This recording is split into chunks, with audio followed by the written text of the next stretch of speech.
Let us start now. Question number 18. It is very important question.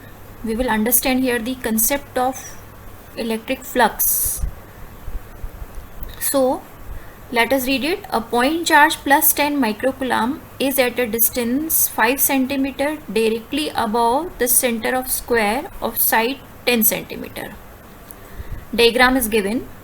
We are given a square whose side is 10 centimeter and just above the center of the square at 5 centimeter distance, one charge 10 microcoulomb is placed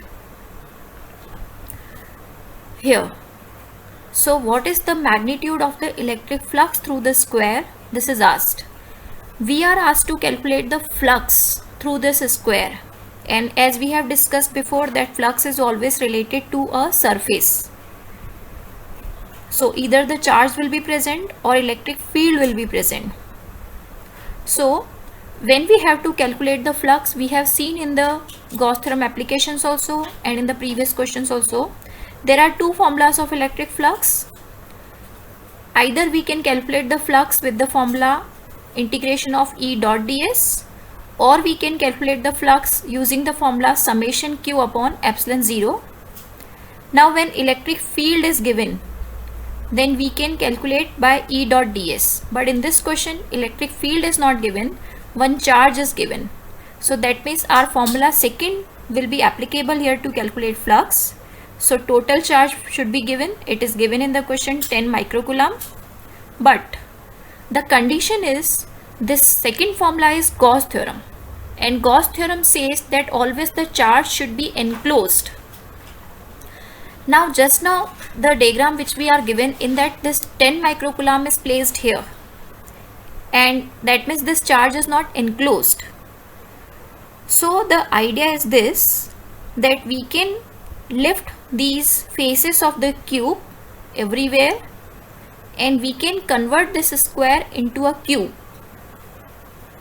And since you can see that the side of the squares are given 10 and distance of the charge from the center of the square is only 5, that means if we draw here the sides of the square of 10 size, then this charge will just come in between the faces, just in the middle of the cube. So this way we have drawn a cube. The purpose of drawing the cube was to enclose the charge. So once after we convert the square into the cube, that means we have drawn 5 more faces of the side 10 centimeter everywhere. So this charge is enclosed from all the sides. Now we can apply this formula of flux, but this flux will be now flux through the cube.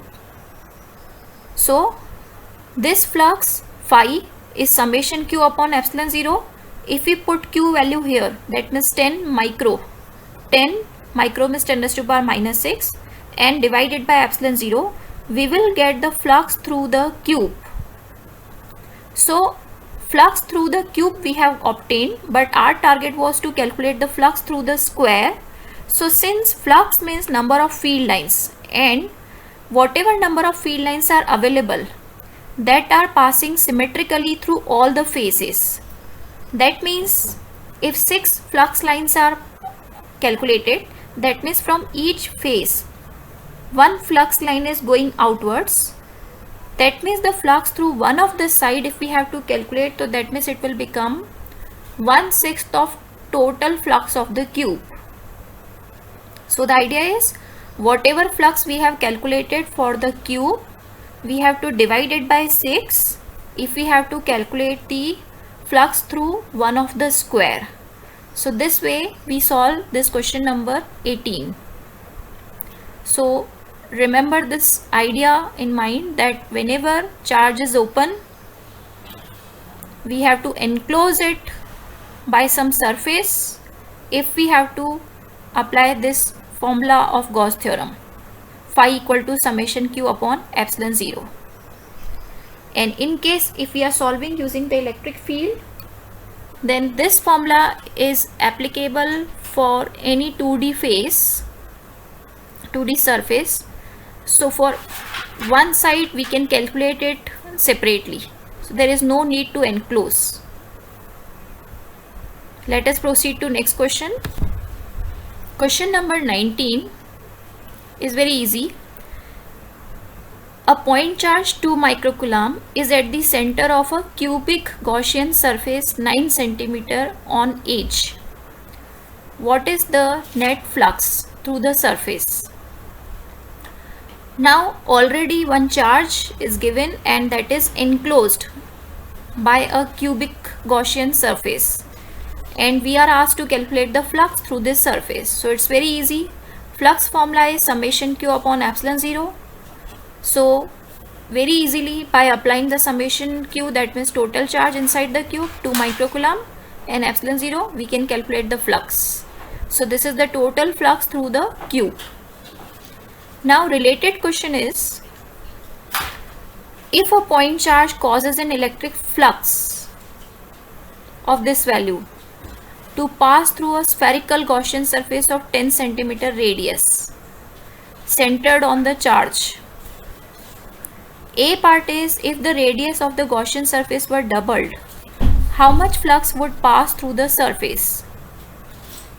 So suppose a charge q, let us take the help of this diagram. Suppose a charge q is given inside a sphere and it is having some radius. If the radius of the Gaussian surface were doubled, how much flux would pass? If previous flux was this, what will be the new flux? So whenever we change the size of the Gaussian surface which is enclosing the charge, there is no effect on the flux calculation. So whenever the radius is doubled or halved, if the other details are same, charge is same or field is same, then the flux will remain always the same. So on changing the size or shape of the Gaussian surface, the electric flux doesn't change. First point is this, which you remember. Second thing is very easy. What is the value of per point charge? So in this question, flux is given and charge inside the surface is asked. So again the Gauss theorem, flux is given 10 raised to power 3 and epsilon 0 we multiply with flux, we get the charge. So this way we have understood the A and B parts of this question. Let us proceed to next question now. Question number 21 says, a conducting sphere of radius 10 has unknown charge. If electric field 20 cm from the center is given this, points radially inwards, what is the net charge on the sphere?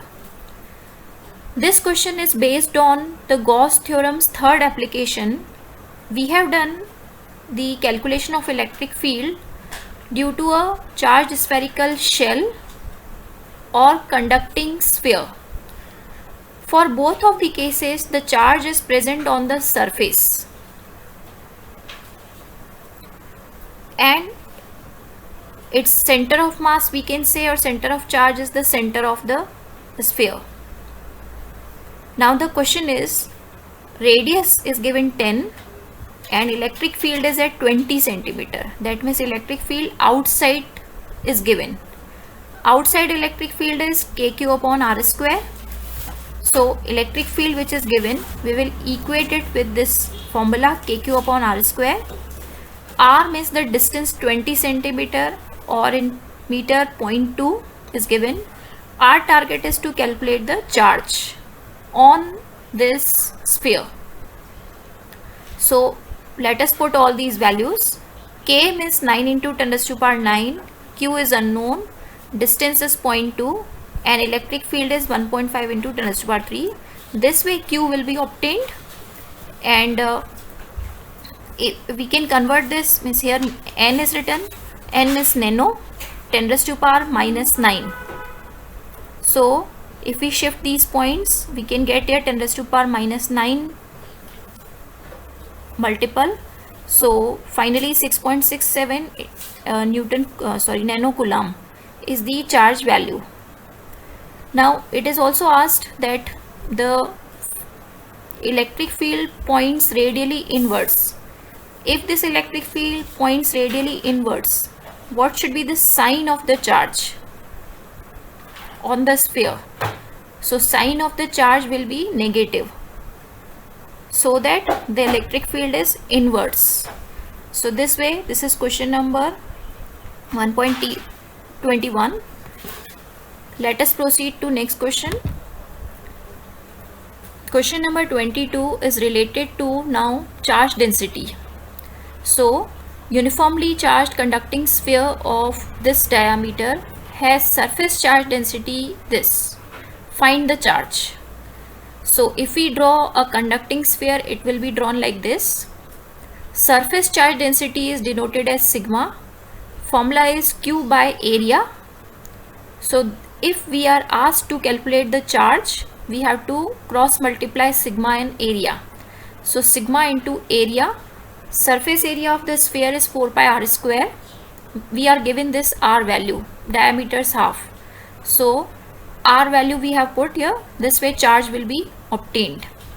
Second part of the question is, what is the total electric flux leaving the surface of the sphere? We have to calculate the flux. So whenever flux calculation is needed and charge total is given, so we can apply Q by epsilon 0 formula. Q we have calculated, we will divide it by epsilon 0 to get the flux. So in order to enclose the charge, we can imagine a Gaussian surface, again sphere of the same size, which will enclose the sphere. Question number 23 is, this is the first application of Gauss theorem, line charge. So let us draw a diagram to understand. It will be always beneficial when you draw a diagram, you understand the question better.